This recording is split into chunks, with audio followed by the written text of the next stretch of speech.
નમસ્કાર ખેડૂત મિત્રો, હું રાશિભાઈ જાણજાભાઈ વડોદરા, ગામ છોયાણા, તાલુકો રાણાવાવ, જિલ્લો પોરબંદર. આપણે પ્રાકૃતિક ખેતીના વિડીયો બનાવીને મેળવીએ એનું કારણ એક જ કે લોકો પ્રાકૃતિક ખેતી કરે.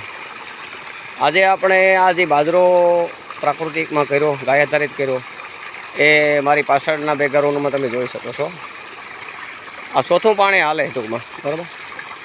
એના સામે આપણે એને જીવામૃત ને ગૌકૃપામૃતનું બેક્ટેરિયા સિવાય કંઈ આપ્યું નેત, બરાબર.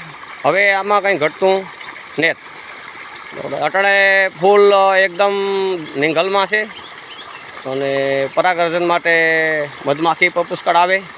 અટાણે પાણી પાછું ચાલુ કર્યું. હવે પાણી સાથે જીવામૃત આપણે આપીએ, એ પણ હું તમને આપણે જીવામૃતનો ટાંકો, આ 1000 લીટરનો ટાંકો છે અને આ આપણે જોઈએ આ જીવામૃત,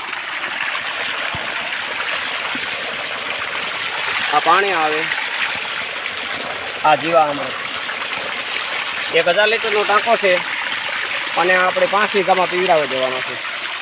આવી રીતના આ તમને જોવા મળે બધું, બરાબર. પ્રાકૃતિક ખેતીમાં આપણે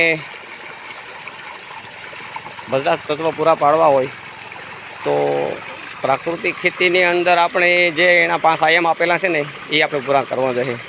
જીવામૃત, ઘનજીવામૃત, આસાદન, વાપસા, આ બધું આપણે કર્યું ને એટલે 100% પરિણામ આવીએ ભાઈ. આ બાજરો મારે પાછળ તમે જુઓ, આ બેકગ્રાઉન્ડમાં બહુ જ સારામાં સારો એમ આપણે છે ને આ પાણી પૂરું થાય ને એટલે આને છે ને દૂધ ગોળ ને દૂધ અને ગોળનો ટૂંકમાં છંટકાવ મારવાનો છે, એટલે મધમાખી વધારે આવી છે, એટલે એનું પરિણામ પણ બહુ સારું આવીએ. આપણે દૂધ ગોળનો ત્યાં પ્રયોગ કરીએ, કારણ કે ગાય માતાને થોડોક આપણે બીજેથી દૂધ લઈએ તો એને કે પૈસા મળે, ગાય પણ બસે, અને આપણે પ્રાકૃતિક ખેતી કરીને છે ને ભારત દેશને બસાવવાનો છે.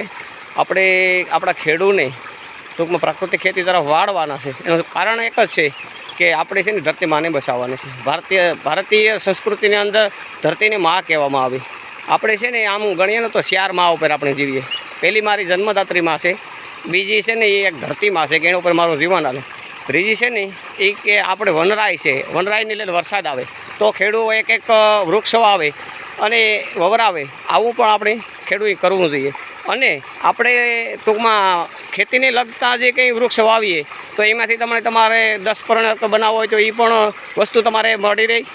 એની સામે ગાય માતાનો આપણે નિભાવ માટે આપણે થોડો ઘણો લીલો સારો આ તે કરીએ, એ પણ એ કે આપણે પ્રાકૃતિક કરીએ અને એને ખવડાવીએ તો બહુ સારામાં સારું પરિણામ આવે. એટલે આપણું ઘર, ખેતર, આપણું આરોગ્ય બધું જ ઝેર મુક્ત થાય. પણ ભારત દેશને આપણે એક સ્વાવલંબી બનાવવા માટે પ્રાકૃતિક ખેતીનો જે ઝુંબેશ ઉપાડ્યો ભાઈ, એને છે ને આપણે કટિબદ્ધ થઈએ અને આવી રીતના સહભાગી બને અને કામ કરવા માંડીએ. આપણે છે ને ભારત માતાને બસાવવા માટે ઘણું બધું કરવું પડશે, બરાબર. એટલે પ્રાકૃતિક ખેતી કરીએ એટલે આપણે ગાય માતા બસે, ભારત દેશ બને, જીવન બસે અને ભગવાનનું આપણે વધારેમાં વધારે કામ કરી શકીએ. આવું આપણે ભગવાન પાસે માગીએ. જય જવાન, જય કિસાન, અસ્તુ, ગૌ માતા.